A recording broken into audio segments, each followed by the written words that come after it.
नमस्कार। Prabhas action news नाटक और आप सभी का स्वागत है। उत्तर प्रदेश विधानमंडल दल की आज हंगामेदार शुरुआत हुई। विपक्षी समाजवादी पार्टी के विधायकों ने आज विधानमंडल परिसर में मीडिया से बातचीत के दौरान तो योगी सरकार पर जमकर निशाना साधा ही, साथ ही सदन के भीतर भी सपा विधायकों के तेवर तीखे नजर आए। हालांकि विधानसभा ने शीतकालीन सत्र के पहले दिन समाजवादी पार्टी के दिवंगत सदस्य सुधाकर सिंह को श्रद्धांजलि अर्पित की और सदन सोमवार तक के लिए स्थगित कर दिया गया। सत्र की शुरुआत में नेता सदन और मुख्यमंत्री योगी आदित्यनाथ ने मऊ जिले के घोसी विधानसभा क्षेत्र से सपा विधायक रहे सुधाकर सिंह के निधन पर शोक प्रस्ताव रखा। सुधाकर सिंह का पिछले माह 20 नवंबर को निधन हो गया था। विधानसभा अध्यक्ष सतीश महाना सहित पूरे सदन ने 2 मिनट का मौन रखकर दिवंगत सुधाकर सिंह को श्रद्धांजलि दी। इसके बाद महाना ने सोमवार सुबह 11 बजे तक के लिए सदन स्थगित कर दिया। इससे पहले मुख्यमंत्री योगी आदित्यनाथ ने कहा कि शीतकालीन सत्र के दौरान राज्य की विधानसभा को राष्ट्रगीत वंदे मातरम की 150वीं वर्षगांठ के अवसर पर एक महत्वपूर्ण चर्चा करने और इसके रचयिता बंकिम चंद्र चट्टोपाध्याय के प्रति आभार व्यक्त करने का अवसर मिलेगा। विधान भवन के प्रवेश द्वार पर मुख्यमंत्री ने संवाददाताओं से कहा, आज से 24 दिसंबर तक आयोजित होने वाला यह शीतकालीन सत्र सदस्यों के लिए अपने मुद्दे उठाने, उत्तर प्रदेश की जनता के हितों को आगे बढ़ाने और राज्य के विकास से जुड़े विषयों पर चर्चा के लिहाज से अत्यंत महत्वपूर्ण होगा। मुख्यमंत्री योगी आदित्यनाथ ने साथ ही कोडीन कफ सिरप के अवैध कारोबार को लेकर राज्य के मुख्य विपक्षी दल समाजवादी पार्टी पर निशाना साधते हुए कहा कि मामले की जांच जारी है और अब तक जितने भी लोग पकड़े गए हैं उनके तार सपा से जुड़े हुए हैं। उत्तर प्रदेश विधानमंडल का शीतकालीन सत्र आज से प्रारंभ हो रहा है। शीतकालीन सत्र में प्रतिभाग करने के लिए आ रहे सभी माननीय सदस्यों का मैं हृदय से स्वागत करता हूं। आज से 24 दिसंबर तक शीतकालीन सत्र में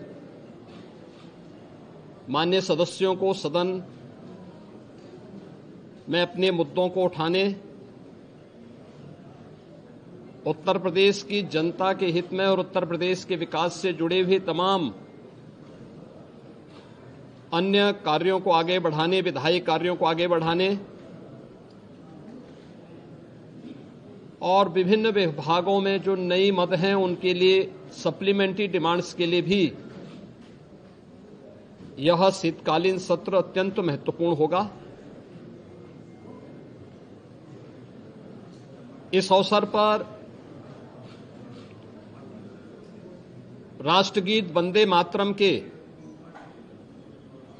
150 वर्ष पूर्ण होने के उपलक्ष्य में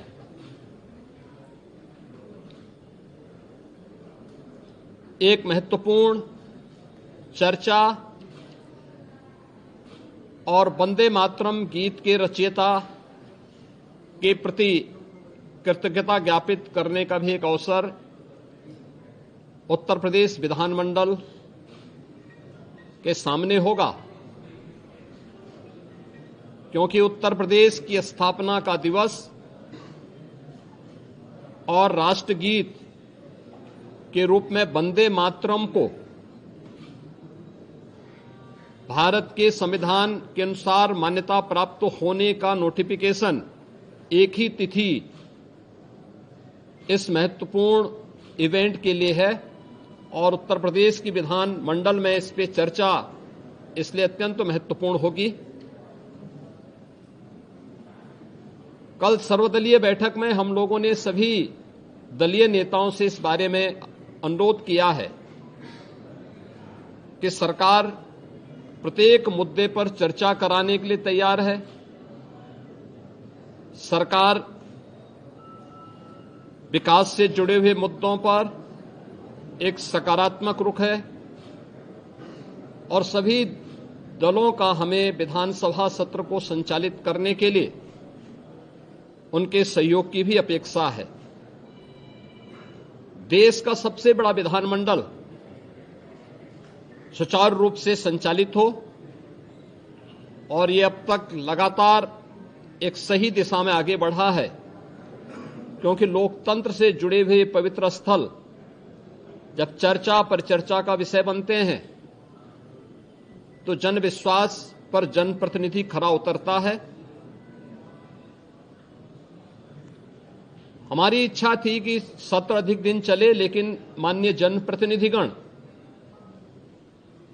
ज्यादातर वर्तमान में मतदाता सूची की जो विशेष पुनरीक्षण की कार्रवाई चल रही है, इस कार्यक्रमों में लगे हैं और यह लोकतंत्र की शुचिता,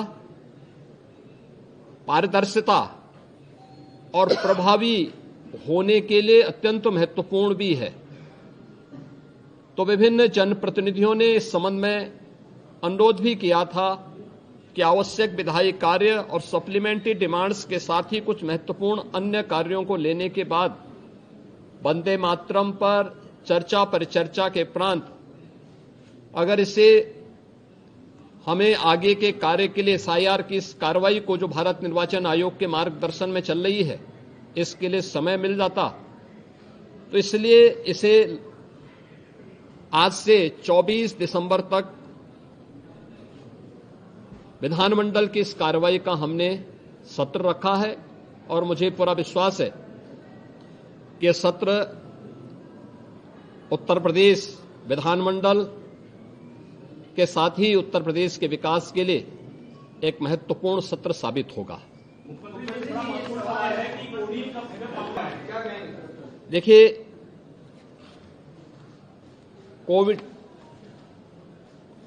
कोडिन फास्फेट यह NDPS के अंतर्गत आने वाला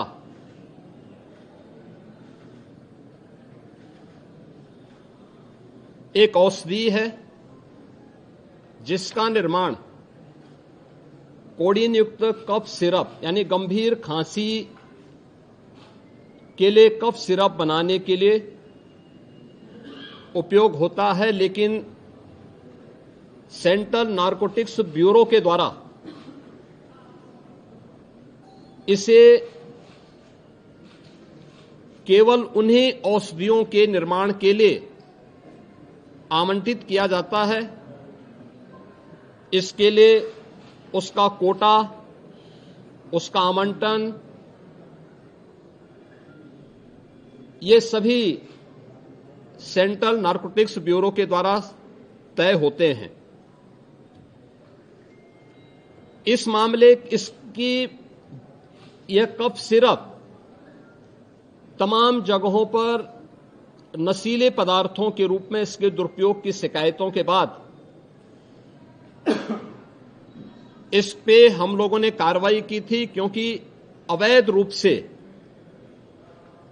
इसकी तस्करी की शिकायतें आई थी और ये उत्तर प्रदेश पुलिस ने NDPS जो उत्तर प्रदेश का FSDA विभाग है, इसके नेतृत्व में हम लोगों ने उसको NDPS के दायरे में लिया, क्योंकि माननीय उच्चतम न्यायालय ने भी इसको इस रूप में माना है और इस पे कार्रवाई प्रारंभ की है।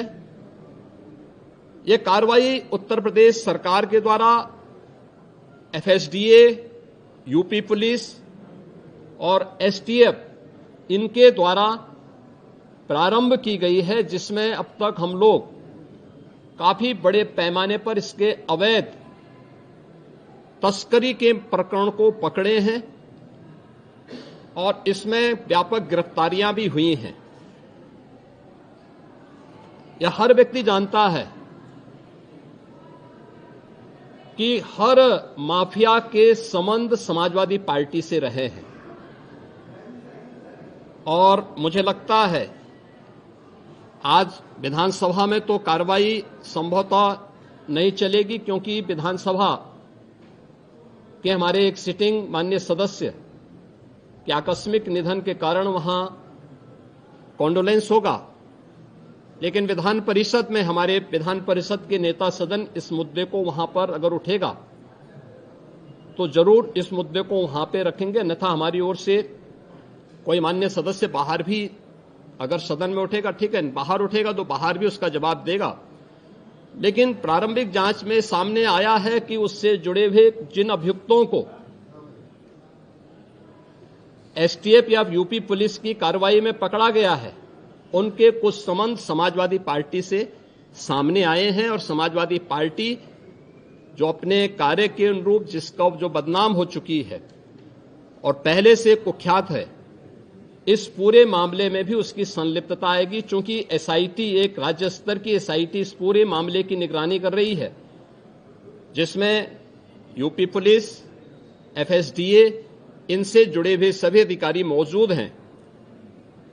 इनके अवैध रूप से तस्करी के साथ साथ इससे जुड़े हुए अन्य जो महत्वपूर्ण पहलू होंगे, किन किन लोगों के पास ये धन गया है, ये बातें भी सबके सामने आएंगी और इस बारे में पूरी रिपोर्ट आने के बाद ही इसके बारे में कुछ कहा जा सकता है। लेकिन ये जरूर मैं कह सकता हूं कि जो सपा प्रमुख के द्वारा कहा जा रहा है, ये वही स्थिति है कि यही कसूर मैं बार बार करता रहा, धूल चेहरे पर थी और आईना साफ करता रहा।